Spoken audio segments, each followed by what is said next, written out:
the figures keep going, and you have the trends, and you know them, those trends, and you're studying them all the time. If those trends continue, and say these impacts of level 3 aren't sufficient, at what point does the system, the ICU system, get overwhelmed? Like, how close are we? Days from that? Are we weeks from that? And at what point then do you have to start mitigating? Do you have to start cancelling all these other procedures and creating all this extra space? How close are we to that having to happen again? Well, fortunately, we've learned a lot since March or April. We learned much more of the behaviour of the virus. We're now we're testing much greater numbers, I think 90,000 last week. So our capacity to identify cases that we weren't identifying earlier in the year is much greater now. So we have a much greater handle on risk, and we can see the storm from further away than we could in March or April.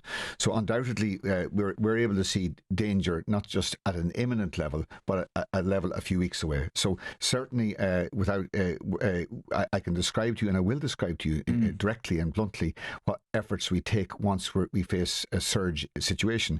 But I'm going to say, and I know it's boring, but I have to say this, is that it doesn't have to be the case. If people comply, if they comply with the mask wearing in appropriate situations, if they wash their hands, which people are forgetting to do, if they comply with social distancing, if they reduce their contacts, if all those congregated indoor settings we know act as super spreader events, if people don't engage in that, it doesn't have to happen.